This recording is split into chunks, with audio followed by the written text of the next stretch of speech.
Okay, everybody, Shavua Tov, G'tavach. I hope it's a beautiful week, a meaningful week, and a week that Mashiach will come and redeem us. We're going to be learning tonight Daf Kuf Yutes and the Beis, and as well Daf Kuf Chaf. As you can see, the work ahead of us is not insignificant. We will not quite finish all of Kuf Chaf, I don't want to keep you all night. We're going to be stopping about halfway down on Kuf Chaf and the Beis, and hopefully in your Hashem that will bring us to a point where we can pick up tomorrow. At a reasonable place as well. We're right now on the bottom of Kuf Yutes, Amud Aleph, about 7 or 8 lines down from the bottom. The pasuk it says here, Amar Le, Reish Galusa le Rav Hamnuna. Bottom of Kuf Yutes, Amud Aleph, 8 lines from the bottom, 7 lines from the bottom. The Reish Galusa, the exilarch, said to Rav Hamnuna, "My Dechsiv, what does the pasuk mean when it says, Likdosh Hashem mechubad v'chibad tomei asos derachech"? What does that pasuk mean? That part of the pasuk, Likdosh Hashem mechubad, means Amar Leze Yom Kippurim. That's a day of Yom Kippur. She'en bo lo achila v'lo shasiya.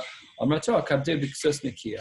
So here the pasuk is saying that on a day that's kodesh, like Yom Kippur, so that you can't eat, you can't be mechaber the day that way with anything other than your clothing. What else are you supposed to do? So that's exactly what we are supposed to do, that we are supposed to be wearing ksos nikiya. We're supposed to be wearing clean and nice clothing, presentable clothing on Yom Kippur. The pasuk continues with chibat. So Rav Amar lahaktim u'Shmuel Amar la'acher. This is now talking about Shabbos, that we're talking about having food. And what we should do is we should be maktim the food, make the meal earlier, or la'acher to make it later, whichever is more respectful. Amru le b'nei Rav Papa Bar Abba le Rav Papa. What about Kigon Anan? What about us? Tishchiach lanu bisra v'chamra. We have meat and we have wine throughout the week as well. Kol Yoma. B'mayin nishniya. This is like us. We Baruch Hashem. We have access to good food all week long. We can have a steak dinner. We have chashav food. We could drink a bottle of wine. So what do we do in our culture? Says Rav Papa. And Amar Lahu, he said back to his children, Yirigilisu la'aktume achruha. If you're used to having your meal early, then on Shabbos you make it later. And if you're having your meal later, you should make it earlier. In other words, we should make a change of significance, something that's noticeable to us. That when we're being mechabed Shabbos, even if the food might look the same, even if it's similar, you had skirt steak yesterday, and now you're having skirt steak today on Shabbos. So the din is that we should push it off a little bit or make it earlier, so that there's some type of indicator to make sure that we are being mechabed Shabbos properly.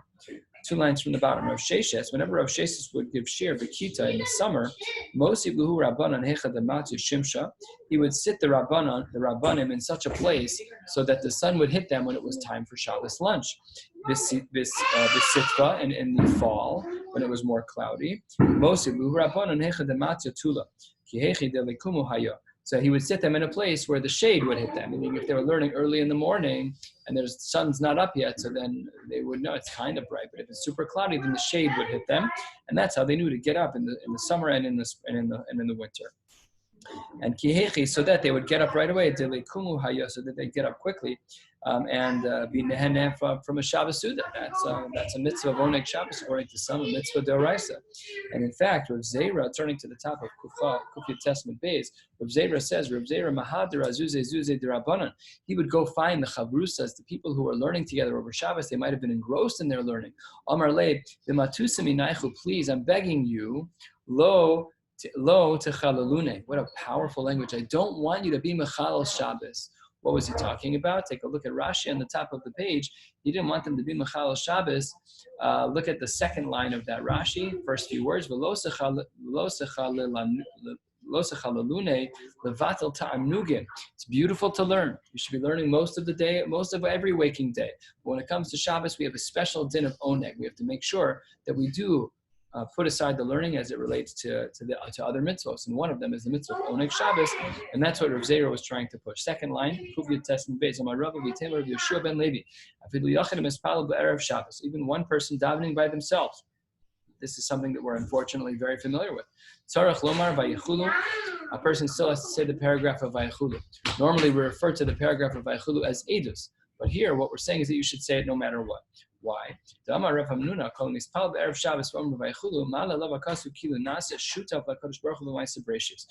a person, even by themselves, says Vaychulu, it's as if they become a partner, they become a shutaf with the Kadosh Baruch Hu in the creation of the world. What a lofty idea. We should not be taking this idea lightly at all. Vaychulu is extremely powerful. Now, of course, we're familiar with the Shita of the Gra and others that because Vaychulu is Edus, it should be said with two people. Sometimes we see this in Makor, if a Rav takes longer to daven, so someone will come over and help them be mashal the Edus to have two people. But Ladina, one should say it even if they're by themselves, because that still makes them a shutaf with the Kadosh Baruch Hu. What is the Marimakom that supports this? Shne'emar, as the Torah says, Vaychulu, al tikri Vaychulu ala Vaychalu. That they together joined in. It's a small difference in the grammar, Vaychalu, but that they together completed the creation. Amar Belazar minan shadibur kemaisa. And how do we know that just saying the words Vaychulu is sufficient? How does that make you a shutaf? I'm not a creator. I said Vaychulu last night in Shul. So how does that make me a creator? Because dibur is kemaisa. How do we know that dibur is kemaisa? Shne'emar. Bedaber Hashem Shamayim Nasu. When Hashem spoke, the world was created. Now, Afal Pi, we're not Hashem, but Ki'ilu, we are made a partner with them. Bidvar Hashem, I think. Bidvar Hashem, that makes more sense. Thank you. Bidvar Hashem Shamayim Nasu. This pasuk is, what is this? What is the rest of this? Yeah, that's more familiar. Right. Thank you. Bidvar Hashem Shamayim Nasu. Amar Rav Chizda, Amar Ma'ukva Kol Mispal Be'erev Shabbos, Amar Vaychulu. If you are in Shul, or whatever, if you're anywhere, you say Vaychulu, Shnei Malachei Asharis Amalvin Lo La'adam Manichin Yidei Mal Rosho. The two Malachei Asharis that walk with you put their hands on your head. Omrim Lo, and they say to him, what do they say? B'sar Avonecha V'chatasecha Sechupar. That it removes your sins and all of your averos get wiped away.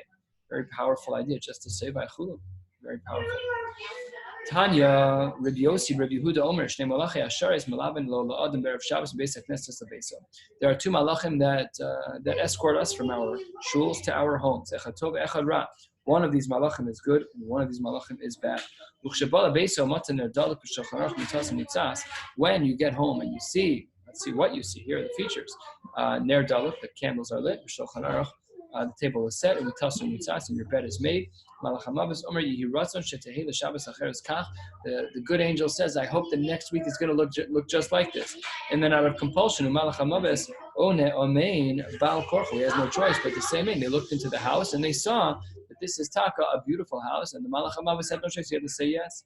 But if the house was not Masuda, the candles were not lit, and the tables was not set, and the beds were not made, so then Malach Ra, Omer, Yiratzon Shetehei, L'Shabbos Acheres Kach, and he says the same exact bracha, but about a home that's less organized, a home that's less prepared. And then, Malach Tov, One Amen, Bal Korcho.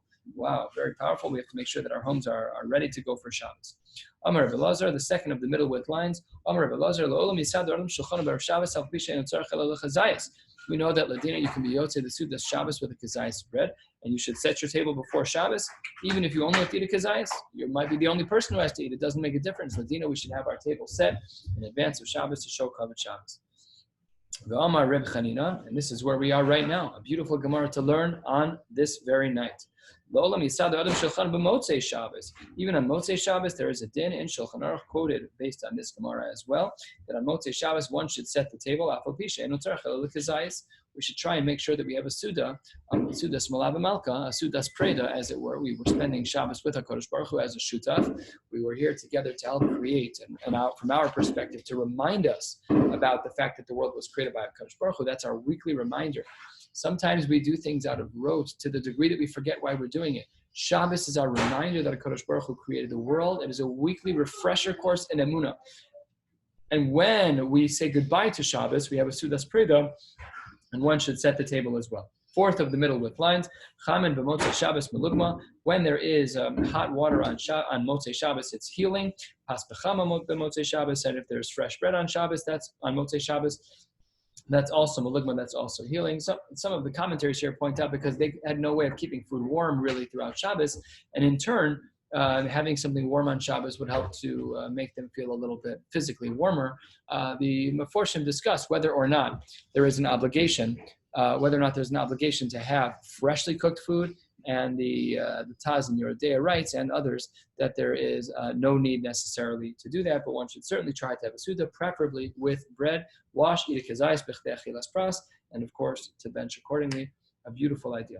Says the Gemara, fifth of the middle with lines, Rabbi Abahu havu avden le be'apuke shabsa. Rabbi Abahu, what he would do when Motzei Shabbos, when Motzei Shabbos arrived, what would he make? Igla tilsa, hava achel mina kulyasa. He would cook the third-born egel of a particular animal. The third-born child, apparently the meat was a little bit more ideal, and he would only eat one of the kulyasa, one of the kidneys. So then, Ki Gadal Avimi Bere, when his son Avimi got a little bit older, Amar Le, he asked a shaila to his father. He said, Abba, I don't understand. Lama lach la'afsude kuleha. If all you're eating is the kidney, nishbok, we should leave one over. Why don't we just leave over a kidney from Friday? You're shechting a whole animal, 25 pounds of animal for you to eat one little kidney. The whole thing is 2 pounds. Why? I don't understand. Why are you doing that? It makes no sense to me. So that next Shabbos Shavku, they decided to do that. They left over a kidney. And that week, the Asa Aryeh Achle, and then the animal that they would have shechted, a lion came along and ate it. So obviously some type of Musar Haskel that they should have learned that no, it is appropriate and reasonable, seemingly implied from the Gemara is even if you make a special dish and don't eat all of it, that it is Ladina Mutter, there's no problem of wasting food, of baltashlis, because you are doing it for a specific and halachic purpose. The Gemara now switches gears to a very famous Gemara, the first of the longest lines. Amar Rabbi Shimon Levi kol ha'one amen yeheshmei Rabbi Mevorach b'chol kocho korno gzardino. Baruch Hashem, now that we're back in Shul, we have the opportunity to do this all the time. Anyone who answers Yehei Shemei Rabba Mevorach L'olam U'Olamei L'Mayav B'chol Kocho with all of their strength, then it is the case that if we do it right, Koren Lo Gzardino. It's not that sometimes it can be functionally this way whenever we wish. Whenever we successfully say B'chol Kocho, then it is Koreh Gzardino. Just keep a finger here at the second of the widest lines, and now jump over to Tosfos, the second Tosfos, Dibra Masol, Kol Ha'one Amen, Yeheshmei Rabba Mevorach B'chol Kocho. Says Tosfos, Pirush, B'chol Kavanaso, B'chein Piresh Rashi. The first explanation is you have Kavana. You're focused. What does every word mean? What does the definition of Yeheshmei Rabba mean? And that is answer number one. B'chein Piresh Rashi, Rashi agrees. Ri Omer D'yesh B'psikta B'maisa Rabbi Shmuel ben Elisha. The story in the Psikta was in the name of Rabbi Shmuel ben Elisha, the Ka'amar Hasam, it says over there, when the Jews go into Shul, so Omer Yeheshmei Rabba Mevorach, they call Ram out loud, so then Mevatlan Gzeros Kashos. So in other words, there's a machlokas rishonim as to how we define B'chol Kocho. Does B'chol Kocho mean B'chol Koach with all your kavana, or B'chol Kocho with the right volume, with the loud volume? I see no reason why not to do both, so we should certainly try to do both. You don't have to scream to the point that you're intrusive to other people's davenings, you're distracting people, but it can be a good, firm Yeheshmei Rabba Mevorach, but with kavana as well. These are simple ways. I know there are people out there who are segula chasers. These are the things that we should be chasing. They're found in Shas. They're tried and true, and they are quoted here in the Gemara. And of course, based on a pasuk no less, second of the widest lines, middle of the page, Shene'emar, as the pasuk says, Bifroa Piraos B'Yisrael B'Hisnadev Am Baruchu Hashem. My time of Bifroa Piraos. Why is it that there are no calamities? Mishum the Baruchu Hashem, because they are blessing Hashem by saying that Hashem is Mevorach. Even if a person, God forbid, has a shemet shel zara, they get mechila for by saying Yeheshmei Rabba with all their koch, because the pasuk over here that indicated to us about the power of Yeheshmei Rabba, that's what it says over here that we know. That over there by avodah zara. That is what the pasuk says, kifaruahu, and therefore we see the link between the two, and that's how we know that even though over there that there's some avodah zarah, but if you say Yeheshmei Rabba with all your koach, so then one can get forgiveness, and not only that, whatever it's kohen zardino. Someone who says amen to a bracha, that amen can open up the gates of Gan Eden, Shne'emar, as the pasuk says. Pischu she'arim v'yavo goy tzadik shomer emunim. Al tikri shomer emunim ela she'omrim amen. A play on the words shomer emunim to mean she'omrim amen. My amen, what does amen stand for? Seemingly the question of the Gemara, the Havamina is that it's an acronym. Answers the Gemara, Omar Reb Chanina Kel Melech Ne'eman. Obviously, famously done that we do add that in. In order to make sure that we hit the appropriate amount of letters when we say Shema. Okay, very good. I mean, in other words, when we say Shema on our own, we're not davening in a minyan. Honestly, over the last many months, I've just made such a habit out of saying Kel Melech Ne'eman that I find myself saying it in shul all the time. I don't know. It's a good shiloh whether or not that's a hefsek, because I don't actually need the words. You're not allowed to add in words down whenever you want. So I have to try to find a way to make sure that I have to just get back into a habit. I'm not saying that it is a hefsek. I don't know that it is. I'm just raising the question. Rabbi Yehuda Breder Where else? Rav Shmuel. What? Where else? Where else do we say in davening? Come up. As far as I know, nowhere. I don't know. There is another place, I think in Chakras. It was sent out as a trivia question. I don't know what the answer is yet. Okay, let me know when you find out. Amar Rabbi Yehuda Bereder of Shmuel Mishmei Derab. Ein hadleika mitzuya el b'makom sheyesh chilul Shabbos. Fires happen in a place, God forbid. Fires happen when there is chilul Shabbos. Shne'emar, as the pasuk says, V'im lo tishmu elai lekadesh Hashem haShabbos. If you don't listen to me to sanctify this day, then toward the end of the pasuk it says, V'itzati eish, that there's going to be fires b'sha'areh v'achala armanos Yerushalayim v'lo sivkeh. V'lo sichbeh, that it's going to consume even the pillars of Yerushalayim, v'lo sichbeh, and it will not be extinguished. My v'lo sichbeh, what does that mean? It says the Gemara, Amar Rav Nachman bar Yitzchak B'shah she'ein b'nei adam mitzuyin l'chabosa. The fire will take place on Shabbos when no one is around to put out the fire. So that's a challenge, that no one can put out the fire. That's very dangerous.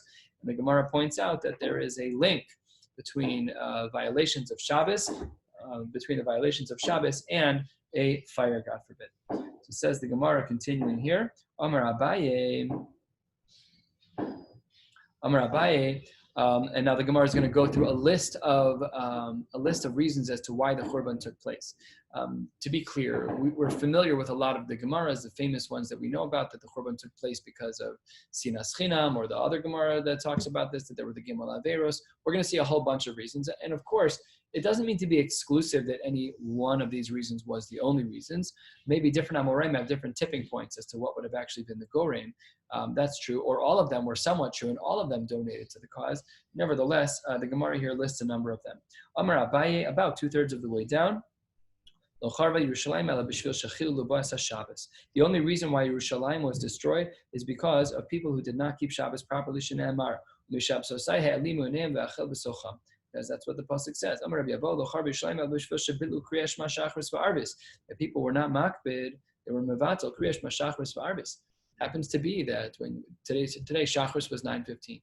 If you are like if your head's not in it, you can easily forget. It's my Kriyash Maz earlier than that. It's around 9, whatever time it's at. So we need to make sure that we're on our game, that we don't violate these things. According to Rabbi Abo, that was one of the reasons why there was a Churban. So we should really try our very best. In general, we assume that if these are some of the reasons as to why the Beis HaMikdash was destroyed, we can be reparative and try to fix those issues by trying to be better in these areas. If Chilul Shabbos was one of the Gorems, we should be better. If forgetting Kriyash Shema is a problem, set an alarm. We have enough technology to remind us to say Shema on time. Shne'emar, as the pasuk says, Hoi mashkime baboker, Shechar yurdefu v'chulei uchsiv v'aya kinor v'navel tov v'chalil v'yayin mishisehem v'espol Hashem lo yabitu uchsiv l'chein. The pasuk says, "L'chein gala ami mibeli da'as." All these psukim together are the Mar Makomos that indicate that we should do our very best to remember to say Shema. In its absence, it can be one of the reasons as to why there is a Churban. Amar Rav Hamnuna, Lo charva Yerushalayim el b'shvil shebitu bat hinoko shel beis Rabban. Schools were shut down; kids were not learning Torah anymore. Shne'emar, as the pasuk says, let me find the words here. I want to read it correctly. Shevoch al olol bachutz. That's what the pasuk says. V'gomer matam shefoch. Why was it poured out? Namely, why was it destroyed? Mishum de olel bachutz. The kids were outside; they weren't in the base medrash. Amar ula l'char v'Yerushalayim el b'mnei shelo haya lahem boshes panim. There was no bushas from one another. I was just talking with a couple of you over the last minute. Sometimes the social aspects of Yiddishkeit are powerful and beautiful. It's good. Sometimes it helps us to stay in line. But to have zero busha and to step out of the social bounds, even when, of course, you're obviously out of the halachic bounds, there should be some busha. Busha is one of the features of being a yid. This is one of the simanim of being a yid. We have to have some busha, but they didn't have. Shnei Amar, as the pasuk says, Hovishu kisoeva asu gambosh lo yevoshu. And that is a problem, that they didn't have the appropriate busha.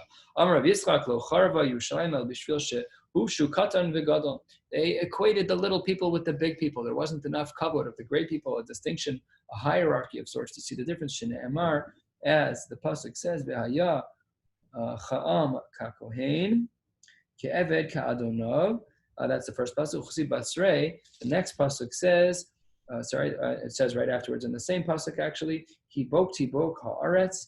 And those are the two psukim that put together that they showed that there wasn't enough cover between the different types of Jews. Amar Rav Amram Bereder Reb Shimon Bar Abba Amar Rav Shimon Bar Abba Amar Rav Chanina. That they did not give appropriate tochacha. We know there's a mitzvah in the Torah of that we're obligated to give tochacha to one another when appropriate and when there is a reasonable chance it will be well received. This is a whole diyun in the Rishonim and in the Poskim. When and how do we give tochacha? Some of them are halachic, some of them are hashkaf. It's not simple to give tochacha and to do it in a meaningful way. Of course, the context should always be love and av, it should be sincere. But at times, we need to put the foot down and say you're not doing what's right for yourself, for your family, for the community.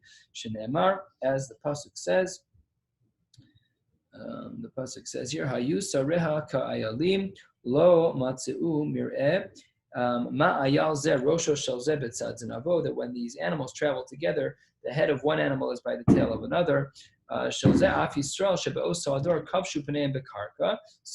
they learn from here, though not the most rational of jumps, that the Jewish people in that day, their faces were down in the ground. They were not face to face. In other words, they didn't give the appropriate tochacha. Amar Rabbi Yehuda, 3/4 of the way down, that they were being mevazah talmidei chachamim, shene'emar, as the pasuk says, vayihyu mal'ivim b'malachei ha'elokim uvozim devarav umitateim bin v'av ad alos Chamas Hashem be'amo ad le'ein marpeh. That's the whole pasuk. Ma'ed le'ein marpeh. What does it mean to the point of no healing? Amar Yudam Arav kol mavasa tamar chacham ein lo refuasa lemakaso. Of course, lashon hara is always bad, but it's especially compounded when a person does so about a tamar chacham, and we should do our very best, whether or not we agree or disagree. That we should be careful to speak properly about Talmidei Chachamim. Amar Rabbi Yehuda Marav Ma'idechsi. What does the pasuk mean? A pasuk we say daily in Psukei de Zimra. Al tigu bim shichai uvin v'ai al tareyu. You should not touch my anointed ones and my prophets. You should not do bad to. Al tigu bim shichai. The first part of the pasuk is Elu tinokos shel beis Rabban. Those are the anointed ones, the little children. Our kids who are sitting in school who are learning anything, learning a little bit of Chumash, learning a little bit of Mishnayos. That is Ehu Talmidei Chachamim. Amar Reish Lakish Mishum Rabbi Yehuda Nasiya. Reish Lakish said in the name of Rabbi Yehuda Nasi, the world is only existing because of the Torah that is learned. Literally, Hevel is the breath of the children who are learning Torah. Amar le Rav Papa le Abaye. Rav Papa says to Abaye, oh, come on, Didi v'didach, mai. I don't understand. What about our Torah learning? Is it nothing? Our breath doesn't mean anything? The kids are more powerful than we are? These Amoraim were tremendous people. So I don't understand. How could it be that the kids have more valuable Torah? Amar le, and if you haven't followed the flow yet, all you need is this 1 ounce of musar for tonight. And it's a very powerful, powerful idea. Amar le, Eino dome hevel sheyesh bo chet, hevel she'ein bo chet. Punch to the gut. There is no comparison between someone's Torah when they are filled with averos, when they've done any averos, anyone who is an adult. Mashein kein katan, a child who has yet to become a bar chiyuva, bar mitzvah, he doesn't have any averos. That's why a father makes the bracha baruch she'p'toranu me'onasho shel hazeh. The child has no averos. His Torah is absolutely pure. When he opens his mouth and says anything, that's what the world stands on. The rest of us who are a bar chiyuva, once we've hit the age of being a bar chiyuva and we've done any averos, our Torah is just not as powerful. There's 1,000 reasons why kids should learn, and one of them is to make sure that the world stays afloat. So there's no distinction between an adult like us and a katan she'ein bo chet. V'amar Reb Shimon Reish Lakish Mishum Yehuda Nasiya in mevatlan tinoko shel beis Rabban afilu the binyan beis hamikdash. You do not close down the schools even if the Beis HaMikdash is being rebuilt. Children must be learning around the clock, not in any one child, but throughout the world. There must be children learning at all times. Reish Lakish, the Rabbi Yehuda Nasiya, Kach mekublane me'avosai. This is now, he's talking to Rabbi Yehuda Nasi. And he said, this is what I've learned from my fathers. Some say he said to him, from your fathers, Kol ir she'en ba tinoko shel beis Rabban. If there is a city where children are not learning Torah, macharivin osa. the city gets destroyed. Ravina Amar Macharimin. Macharimin has a couple of definitions. The article translated as annihilation. Sometimes cherem is taking the booty from a particular place and the spoils. Whatever it is, it's not good. We should make sure that all of our cities have places of Torah learning for children. The Amar Rava lo charba Yerushalayim ela bishvil shepasku mimena anshe amana, that that Yerushalayim was not destroyed except for the fact that there were no longer any trustworthy people. Shene'emar shotetu b'chotzos Yerushalayim u'urnav u'du b'ikshu b'charboseha im simtzu ish im lo osem mishpat mevakesh emunah ve'eslach lo. So that pasuk indicates that there was no one who was the right person. There weren't a lot of trustworthy people in Yerushalayim at that time. So says the Gemara, Amy, is that really true that there were no trustworthy people? How can that be? After all, Amar of Katina, even in the worst times of Yerushalayim, there were still people who were trustworthy. Shene'emar ki yispos ish be'achiv beisaviv simla l'cha katzin tihya lanu.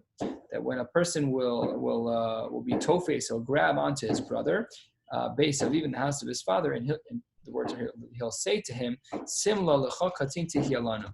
You have a garment, you need to be in charge of us. So a couple of things. What do all of these words mean? The Gemara explains, Dvarim shebnei adam iskasen bahen kisimla yeshnan biadecha.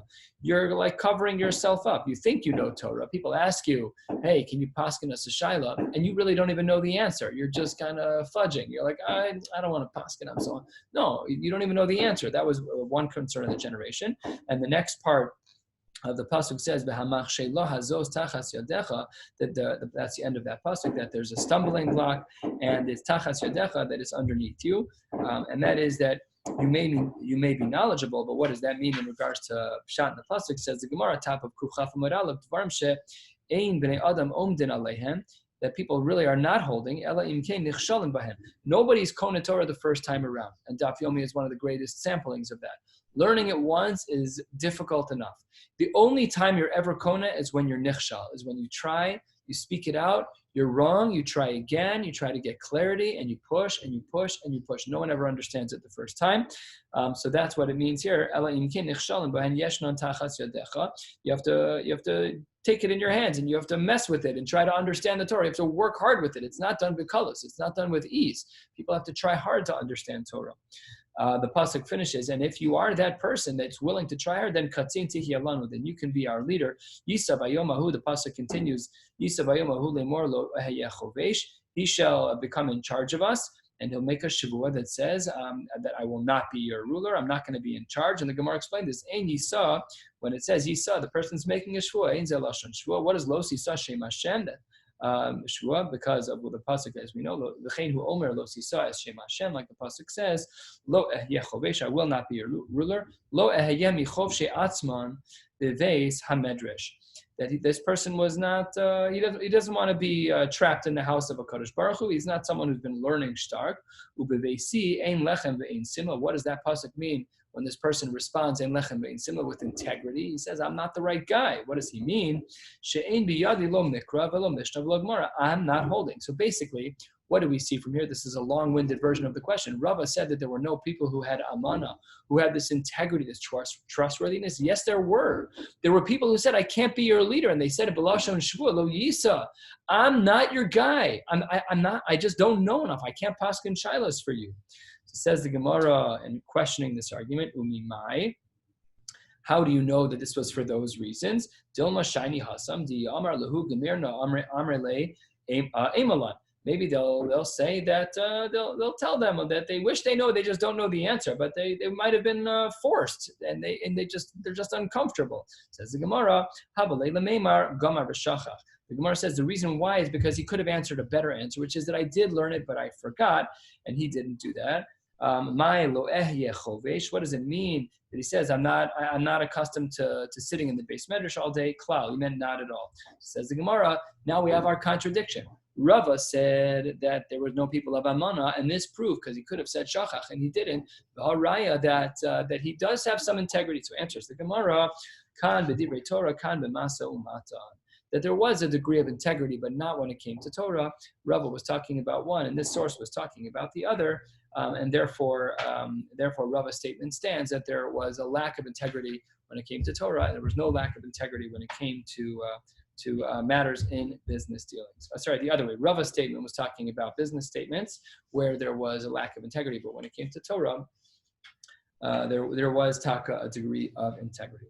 And Baruch Hashem, that brings us now to a new Mishnah. We're 1/3 of the way down on Kuf Chav Amud Aleph. Baruch atah Adonai Eloheinu melech haolam she'akol nihye b'dvarav.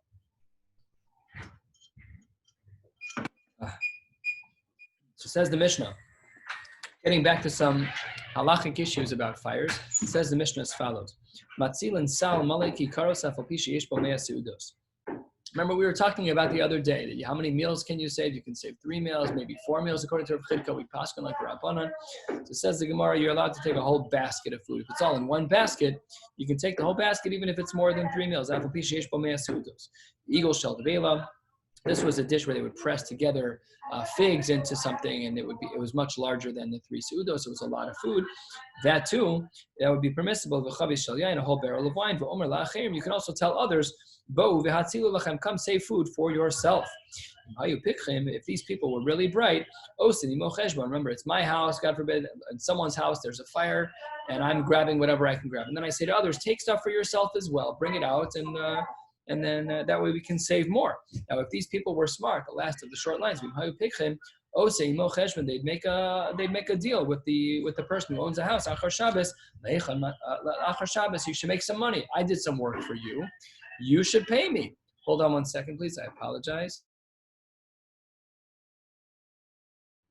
Thank you. My apologies. So if these people were wise, they could go back to the owner and say, let's make a cheshbon. You owe me some money. I did some work for you. So second of the wider lines, 1/3 of the way down. Where were they allowed to save this fruit from? The barrels and the wine, whatever they were saving, these larger portions than we've discussed in the past. Answers the Gemara, l'chatzar ha'me'ureves, it can only be taken out to an area that has an eruv. Ben b'seira omer l'shitaso, like we saw a couple of mishnayos ago. Ben b'seira was more lenient. Af l'she'enim me'ureves, you are allowed to take it out to anywhere. Ulasham moti kol kli tashmisho. You can take out any utensils that are needed for that food as well, no problem at all. Not random kalim, but only things that are necessary. The lovesh kol mashi yachol lilbosh, and you can wear any clothes that you want. The otev kol mashi yachol latov. You can wrap yourself in as many scarves as you want. Yossi omer yudches kalim v'chozer v'lovesh umotzi. You can wear 18 of them, and then you can go back v'chozer v'lovesh umotzi. You can go back and take more, and then as well. Strange here that it says v'hatzilu imi. On the first of the long lines, it says v'hatzilu lachem.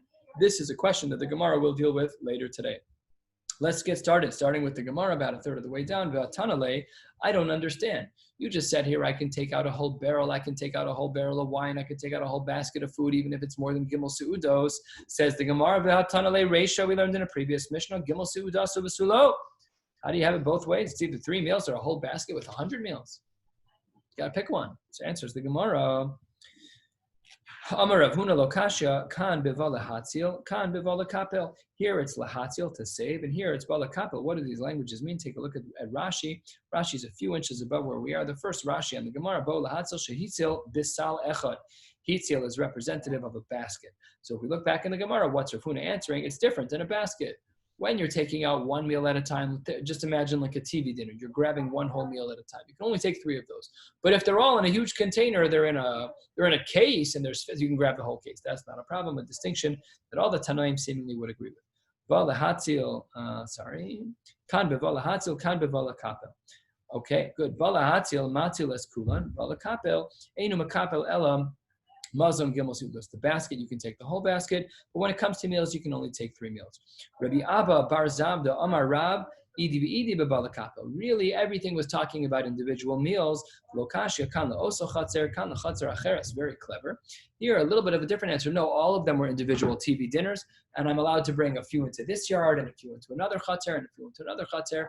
Again, it has to make sense. You have to have all those various access points. But let's say your house, all the doors in your house led to different yards. So then Medina, you're allowed to take out 3 meals to each of the yards. Another clever approach. Boy, Rav Huna B'red Rav Yoshua, Piresh Taliso, the Kipel V'hiniach, Mai. what is the deal in regards to taking your talis, opening it up, and throwing a whole bunch of food in it? Meaning it's not preloaded into that thing. You're throwing it into a blanket or into a talis, and then you carry the whole talis with all these extra meals on it. Do we say that it's Kabbalah Hatzil Dami or Kabbalah Kapel Dami? Which one is it? So says the Gemara, Mida Omar Rava Ataya Rav Shizvi Rav Chizda V'Dara Shulovat Shelo Yavo Kli Shumachzik Yosem Gimel Sudos Shmamina Kabbalah Hatzil Dami V'Shaper Dami. This is a little bit of a connected external sugya. We're not going to go into it in an extensive way, but Rabbi basically said, that Rav Shizvi made a mistake in another sugya. He said this to Rav Chizda, and the drasha there that was made, Shelo Yavi Kli, you cannot bring a utensil that's machzik more than Gimel Seudos, and that was wrong. That shita and that sugya was wrong. Shma mina, that it's Kabbalah Hatzil, like it's all in one basket, and that's taka the case, that if you do have a blanket, you can take out more than the 3 meals. Throw them in the blanket, carry them over your shoulder, you can carry them out. Amarle Rav Nachman bar Yitzchak l'Rava mai tu'usa. What was the error that was made over there? Amarle dekatanu ubavad shelo yavi kli acher v'yiklot, kli acher v'yitzraf. We learned about this already in regards to wine, that we said that you're not allowed to bring an extra kli to collect wine that's dripping off of a roof, or an extra one that should be v'yitzaref, that's put it next to the roof itself. That's not allowed. Kli acher hu delo aval be'ahu mana kama debayla hatzel. But in the initial kli itself, whatever's left of the barrel, let's say that half of the barrel's there, you can collect as much as you want of the dripping wine. Same is true here. You can collect as much in the talis as you want. No problem at all. Brings us to the 2 dots of eagle shel devela. We pointed out in our Mishnah, this is actually not really the line that we're talking about. We're talking about the fact that the Mishnah said that the owner of the house can ask others to bring out some of his own items so that he could save more items. Says the Gemara, Cheshbon mai avidite. I don't understand. The people who you asked to help are going to come to you after Shabbos. They're going to say, Phil, you got to pay us a little bit of money. We did some work. What kind of cheshbon is that? It was all hefker. Me hefkera kazachu. I don't understand. Why would I pay you? You did it out of your own goodwill. I don't owe you any money. It was hefker at that point. My house was burning down. Interesting shadow. Why is that hefker? Good question. Nevertheless, it was. That's what the Gemara's assumption is, that food is going to be hefker. We're talking about going lifting mishur sadin above and beyond.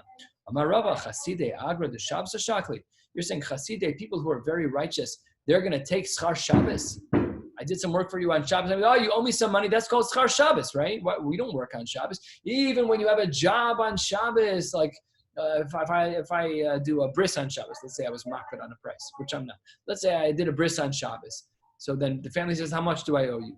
So I don't charge them for the on Shabbos part. That's called schar Shabbos. I charge them for checking on the baby before, checking on the baby after, bringing my kelim, or whatever, something off of Shabbos. So these chasidei people, we're going to charge for something that was done on Shabbos, pure schar Shabbos. And here we're talking about people who are yarei shamayim. We're not talking about people who are violating halacha.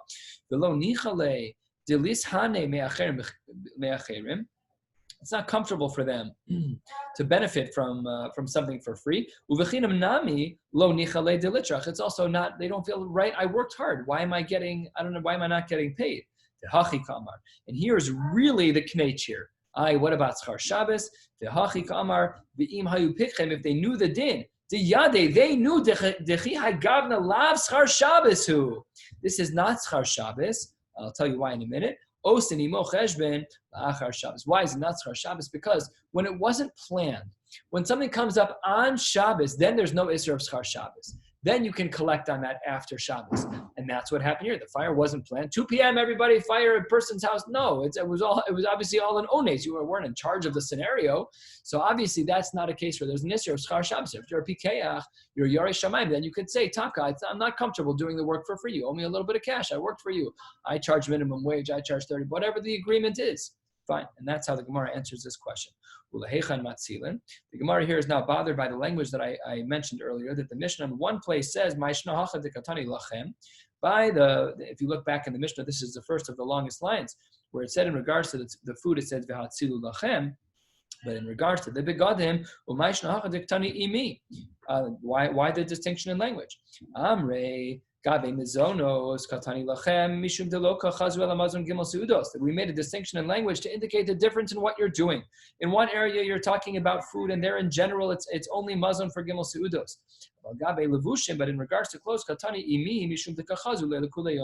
because there the maximum volume, it never stops. You can change your clothes 100 times on Shabbos. So therefore, and you can only eat, there's only a chiyuv for 3 seudos, but there's no limitation on how many times you change your clothes. We may all have people in our family who change their clothes extensively. So if God forbid there was a fire, you can take out as much clothes as you need.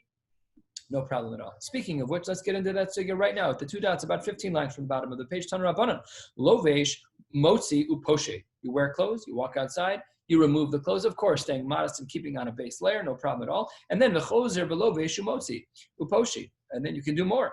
Take out all your clothes until the fire burns your clothes. You could wear those clothes 1,000 times. You can bring your whole wardrobe out if you can get on the clothes.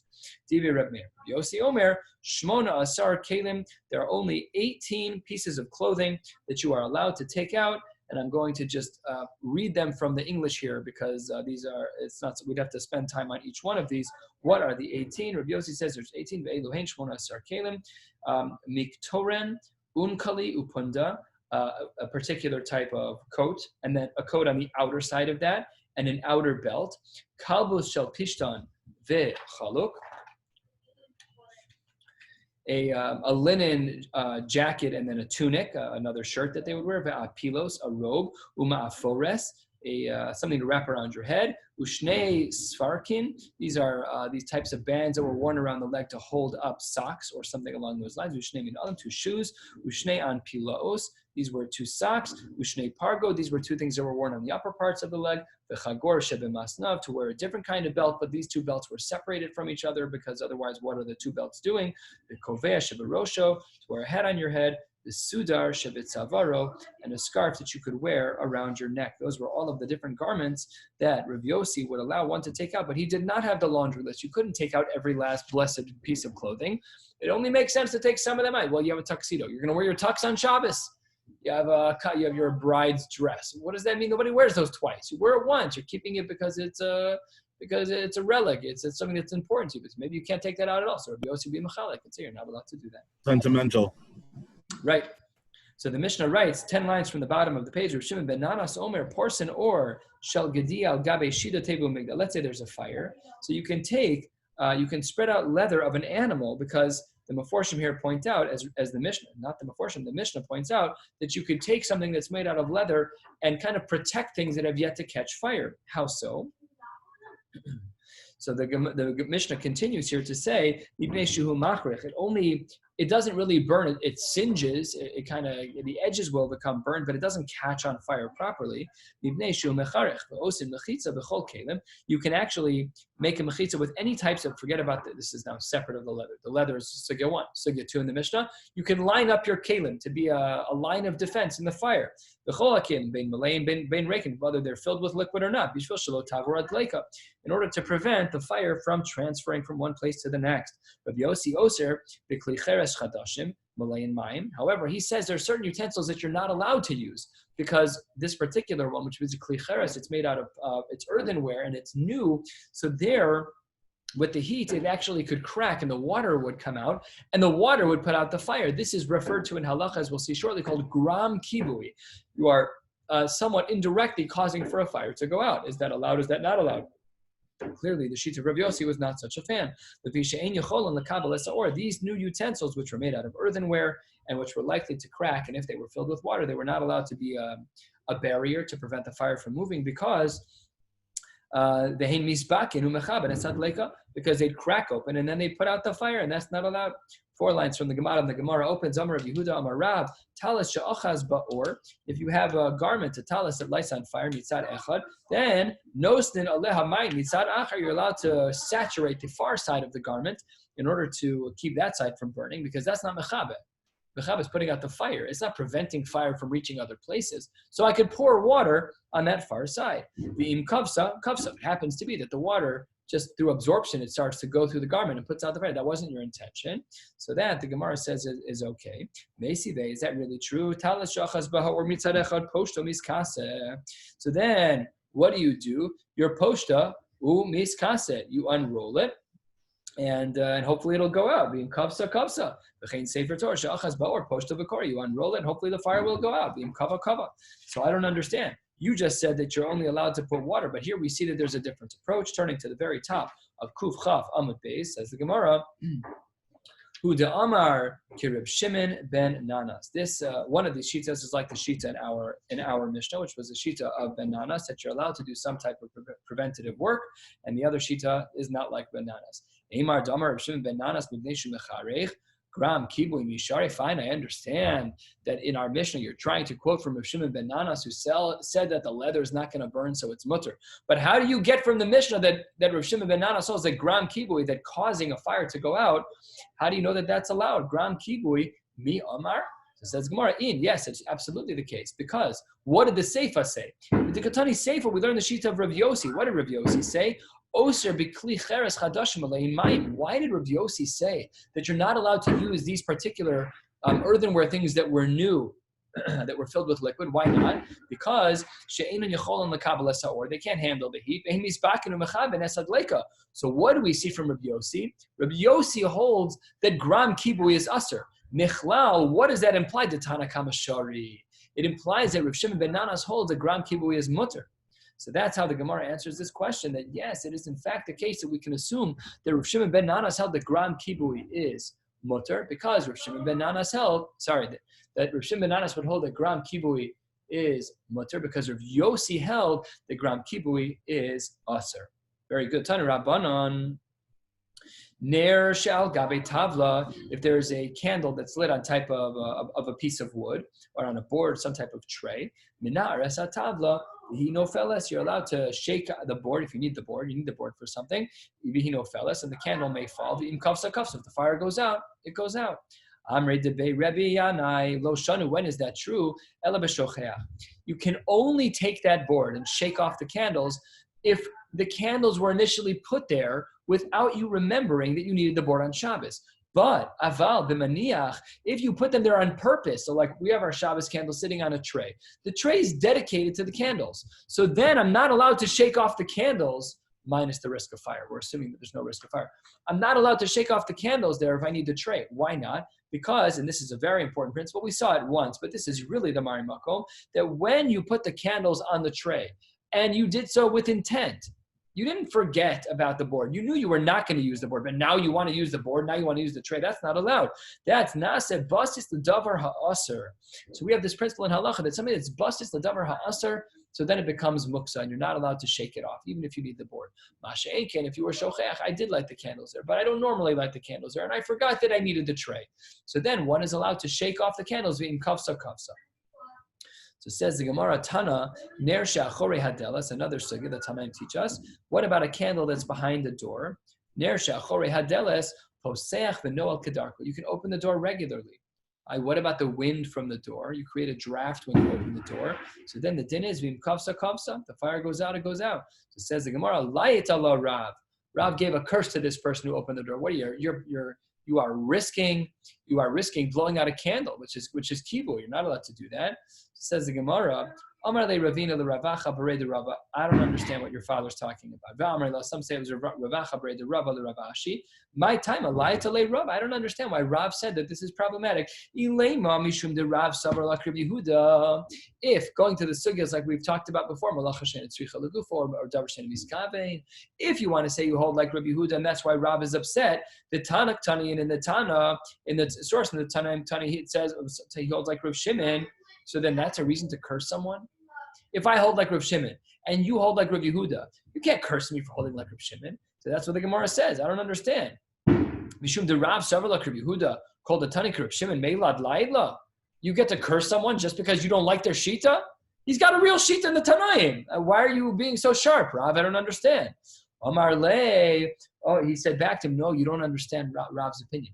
What Rav is saying here is that Baha, in this case, afilu Rav Shimon Modeh, in regards to the opening and closing of the doors, everyone would agree in this case that you're going to be held accountable, because this is the third or fourth time we've seen this in the Maseches. Everyone agrees that when the result is a psik reisha v'lo yamos, if you cut off the head of the chicken, it's not going to die. This really is technically read as a rhetorical question. Psik reisha v'lo yamos. You're going to cut off his head, it's not going to die. This case is a guarantee. There's no question. If you open a door and it's going to draft against it's going to blow out the candle. you're unsure, it's different, Taka. That's true. But in this case, the reason why Rav was so sharp and he was light alei, the reason why is because it was in the bag. We knew that there was going to be an Isser taking place here. And even Rav Shimon, who's lenient, would not say that it's mutter in a case when it's a psik reishe below yamas. Amar Rav Yehuda posech delas keneged midura b'Shabbos. What if you open up a door against a torch? A torch is harder to put out, right? It's a little bit more difficult to put out. So then layet alei Abaye. Abaye was sharp about that. We know it's not for the same chakira as before because it's a different type of fire. So Abaye cursed that person. B'mai, what was the case? B'mai askinan. Ilema beruach mitzuya. If you're talking about opening the door, and then by opening the door, you're letting in a ruach mitzuya, my time amanda asar. What's the reason it should be asar? Beruach she'ena mitzuya. And if it's not a regular door, my time adamanda shari. Then how can you say that it's mutter? I don't understand either shita. Answers the Gemara, le'olam beruach mitzuya. Really, we are talking about a ruach mitzuya. And what is the distinction in the mefarshim here? The distinction is mar savar gazrinan, umar savar lo gazrinan. One was of the opinion that even with a ruach mitzuya, that we are gozer, that there might be a ruach mitzuya, umar savar lo gazrinan, that we don't have a gzera derabanan in such a case. We're going to pause here, even though it's not quite the end of the page, but it's just a new sugya. And to hold cup properly, I'm going to just drop a little bit of a chart tomorrow to make sure we understand this clearly, just to see the machlokos clearly. We'll pause here. Shavua tov to all of you. Wishing you a beautiful week. We will pick up tomorrow night from the two dots, a little bit more than halfway down on Kuf Chav Amud Beis. Have a beautiful night.